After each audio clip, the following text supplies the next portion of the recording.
Hai, sobat investor semua. Jadi kita akan membahas salah satu saham yang menurut gua cukup menarik untuk kita bahas dan karena ini juga menjadi salah satu request yang ada di kolom komen yaitu saham AirAsia. Jadi sedikit gua memberikan gambaran soal dari indikasi-indikasinya juga itu bakal terjadi seperti apa dan buat teman-teman semua yang penasaran bagaimana opini gue terhadap saham AirAsia ini dan ya apakah gue mau invest di sini atau tidak, tetapi balik lagi keputusan investasi ada di diri masing-masing karena investasi itu pasti ada risiko.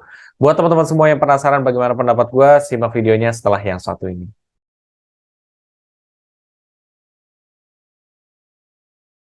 Oke, jadi gue akan coba share screen ke teman-teman. Oke. Pertama-tama ya kita mesti buka dulu aplikasi investasi saham kamu. Kamu bisa pakai Stockbit, kamu bisa pakai Ajaib. Di sini gue coba akan memakai aplikasi Ajaib. Oke, jadi kamu buka ya saham CMPP ya AirAsia Indonesia. Di sini kita lihat sahamnya 174 ya, 174 perak ya per lembar saham. Menurut gue di sini ya cukup murah ya. Kalau kita lihat dari secara harga ya bukan valuasi ya. Oke. Tetapi di sini ada logo apa namanya? Efek laporan keuangan terakhir menunjukkan ekuitas negatif. Biasanya kalau yang ekuitasnya kurang begitu bagus ya dan laporan keuangan biasanya ada tanda ini. Ya, di situ sudah kita mungkin ada gambaran ya bagaimana laporan keuangannya. Dan di sini kita melihat ya, kalau kita lihat dari secara grafik ya, 1 tahun terakhir kita melihat di sini terjadi penurunan ya. Kemudian dari sini di posisi 510 ke posisi 174. Jadi kalau 1 tahun terakhir lo invest, dia akan turun ya, berdasarkan kalau 1 tahun lalu lo invest. Lalu kita melihat daripada data, waduh, 5 tahun. Pas gue mau 5 tahun langsung nge-close guys. 5 tahun ternyata datanya dia turun ya guys ya dari 498 menjadi segini. Sebenarnya kalau kita sedikit kaitkan dengan saham penerbangan juga saham Garuda ya misalkan dia juga sebenarnya hampir-hampir sama kayak gini ya. Di mana dia ada peak, ada jatuh juga. Tetapi kalau kita lihat dari peaknya di sini gede juga nih AirAsia bahkan lebih gede daripada Garuda ya berdasarkan gue lihat juga. Tetapi ya hampir sama polanya untuk harga saham ini. Nah, jadi apa ya lagi turun nih untuk 1 tahun terakhir sama 5 tahun terakhir kalau lo invest. Oke, key statistik kita untuk mengetahui dari laporan keuangannya. Ya, tapi di sini hanya rasio. Rasio itu sebenarnya memberi gambaran tentang perusahaan ini bakal seperti apa dan bagaimana sih kondisinya saat ini. Ya, karena rasio ini pun juga hasil daripada ya laporan keuangannya juga, hitungan-hitungannya itu kayak gimana dari asetnya, liabilitiesnya, equity-nya, dan lain sebagainya. Oke, jadi kamu akan melihat di sini ada return on equity dan return on asset. Ini adalah sesuatu yang biasa dilihat oleh investor juga ya, terutama return on equity. Warren Buffett juga sering lihat dari return on equity. Nah, return on equity ini kita apa ya pengen tahu apakah memang cukup efisien nggak sih si pihak AirAsia ini dalam mengelola permodalannya gitu ya. Itu cukup efisien nggak? Kalau misalkan efisien dia positif ya. Nah, di sini dia memang positif hasilnya di kuartal 3. Cuman ketika kita bandingkan dengan kuartal 1, kuartal 2, maka terjadi penurunan ya. Berarti tidak seefisien di kuartal 2 dan kuartal 1, tetapi masih cukup not bad lah. Oke. Ya, dia masih positif. Nah, tetapi ketika kita lihat daripada return on asset tuh kita untuk melihat apakah yang kita misalkan hasilkan ya per kuartal itu gimana bandingannya itu dengan aset yang kita punya. Jadi kalau misalkan dia bagus ya di sini positif berarti yang dihasilkan itu ya bagus gitu ya dibandingkan dengan aset yang kita punya. Misalkan gue udah beli meja, kursi atau apapun untuk bisnis gue. Nah, tapi dengan biaya-biaya yang gue keluarkan ini nih untuk apa namanya beli meja, beli apa, itu kira-kira bandingan sama keuntungannya gimana ya? Bagus atau enggak? Nah, di sini gue lihat apa namanya kurang ya guys ya, dia minus ya. Sini minus 10%. Jadi di sini sebenarnya kalau untuk efisiensi aset kurang bagus ya. Di sini apalagi lo lihat di sini dia sempat naik di kuartal 2 tetapi turun di kuartal 3. Ya, sebenarnya memang kalau kita lihat ada improvement, tapi kalau untuk efisiensi aset kurang. Mungkin mereka entah itu penghasilannya berkurang di kuartal 3 ini, atau bisa jadi memang aset mereka bertambah ya. Dan yang dia hasilin tuh kurang gitu, itu bisa.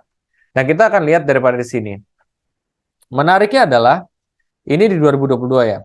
Di 2022 ini eh dari gross profit marginnya dia dia makin baik sebenarnya dari kuartal 2, berarti artinya dia mencoba untuk memperbaiki kondisi. Di sini juga memperbaiki kondisi juga operating profit margin. Lalu di sini ya, biasa gue lihat dari sini. Nah, earning before tax-nya itu lebih baik dibandingkan kuartal 2. Sama-sama minus sebenarnya, masih buruk ya. Masih jelek ya. Di mana dia masih penghasilan sebelum pajaknya tuh masih loss lah ya, masih minus lah per kuartal, tetapi lebih mending dibandingkan sebelumnya. Kalau dia minus-minus kayak begini, entah mereka tuh sebenarnya entah dapat suntikan modal dari mana, atau mungkin mereka rasio utangnya biasanya gede nih guys ya. Karena untuk mereka bisa hidup biasanya mereka bisa pakai utang, bisa dapat pakai modal, bisa nerbitin bonds mungkin atau apa gitu ya. Itu cara-cara mereka sebenarnya. Tapi di sini memang lebih baik, tetapi masih ya kurang bagus lah. Oke, nah di sini kita bisa lihat daripada rasio utang ya. Rasio utang atau debt to equity ratio. Jadi gampangnya buat teman-teman masih pemula, jadi ini sebuah gambaran utang dari perusahaan ini. Nah, kalau dia di atas dari 100% itu gede. Nah, di sini dia di atas dari 100% dan ini minus. Artinya ya memang utangnya banyak banget gitu. Bahkan sampai bikin company ini sulit untuk membayar ya sebenarnya ya. Dan ini di satu tandanya dari sini minus dan juga ini gede. Kedua, tandanya ini dari current ratio. Kalau current ratio-nya dia di atas 100%, berarti dia bagus nih. Artinya kemampuan perusahaan untuk ngebayar utangnya gede. Di sini kemampuan perusahaan untuk membayar utangnya ini kecil guys ya. Bahkan ini satuan persen, 4%-an gitu. Dibanding kuartal 2 dia lebih kecil. Jadi untuk benar-benar ngebayar utangnya kemampuannya itu tidak sebagus itu guys ya teman-teman semua. Sebenarnya ada some airline juga rata-rata begitu ya. Tetapi ya memang di sini kemampuannya sangat kecil nih untuk membayarnya. Jadi kalau dari gambaran singkat, kita lihat misalkan Corp Action dia nggak bagi dividennya. Nah di sini dari gambaran singkatnya kita bisa tahu bahwa memang AirAsia ini kalau untuk laporan keuangan masih agak tough ya, masih agak susah gitu. Laporan keuangannya negatif lah. Makanya kan di sini ada notifikasi juga gitu. Karena ya utangnya dia gede, kemampuan untuk membayarnya juga agak susah, ya. Terus juga yang dihasilin tuh ya tidak cukup untuk mengcover semuanya gitu. Ada perkembangan ada gitu, tapi masih tough bisnis ya. Di airlines ketika gua bandingkan ya memang ya kurang lebih hampir sama. Ya cuman mungkin yang pernyataan lebih baiknya adalah mana yang lebih buruk ya. Iya, karena dua-duanya sama-sama tough bisnis. Menurut gua langkahnya adalah gua sebenarnya harus tahu laporan keuangan lebih detail. Kalau udah kayak gini-gini guys ya, lebih detail masalah dan lain sebagainya, lu harus cari tahu dari laporan keuangannya. Laporan tahunan, laporan keuangannya lebih detail karena lo tahu nih mistake-nya di mana, kekurangannya apa mereka harus menyesuaikan apa nih. Dan mereka harus coba ya maksudnya dari segi marketing ya, dari segi aset yang mereka punya. Mereka harus kilas balik lagi. Kira-kira aset yang gue punya benar-benar bisa muterin gue duit nggak ya? Bagus nggak ya? Kalau emang nggak bagus ya ya jangan gitu, atau mungkin kamu jual terus dirubah jadi aset yang lebih produktif ya, atau mungkin pesawat gue kebanyakan tapi mungkin dari setiap pesawat gue yang terbang ini yang dihasilkan itu tidak begitu cukup nih, bagaimana caranya, atau mungkin penerbangan dialihin jamnya lebih banyak ke yang lebih profit atau gimana. Nah itu guys ya, jadi benar-benar coba dievaluasi kalau dari tim ini tuh supaya mungkin dia bisa improve. Jadi dari segi timnya, marketingnya, dan lain sebagainya. Asetnya juga dilihat. Nah, pertanyaannya apakah gue mau invest di sini atau enggak? Nih, ini balik lagi ya, keputusan investasi ataupun trading lah. Seseorang itu ada di diri masing-masing, ya. Dan di sini gue hanya bilang dari sudut pandang gue aja. Dari sudut pandang gue adalah gue belum mau invest di sini. Apakah di kedepan hari bakal invest atau enggak? Ya mungkin aja kalau laporan keuangannya akan membaik. Tetapi gue bukan tipikal investor yang invest di saham-saham yang masih seperti ini gitu, laporan keuangan negatif dan lain sebagainya. Kalau teman-teman misalkan punya pendapat beda itu nggak apa-apa ya. gue tidak akan menyalahkan, itu wajar-wajar aja gitu. Dalam kita ilmu investasi itu wajar hal-hal seperti itu. Oke, itu sih kalau pendapat gua. Untuk di 2023 apakah akan bagus atau enggak, seharusnya dia akan ada peningkatan sih, karena kita kan menuju endemi. PPKM juga sekarang sistemnya juga udah mulai di offin ya sekarang PPKM peraturannya. Jadi harusnya penerbangan juga makin lama makin penuh dan penghasilannya makin baik. Jadi seharusnya dia meningkat sih. Cuman kan kita nggak tahu seberapa meningkat ya, karena laporan keuangannya untuk mengejar supaya mereka bagus tuh agak butuh waktu ini guys ya. Lo lihat aja dari 3 kuartal ini tuh nggak ngejar gitu ya. Nah itu butuh butuh waktu juga nih teman-teman. Jadi kalau lo mau invest di airlines tuh butuh waktu sebenarnya. Itu ya.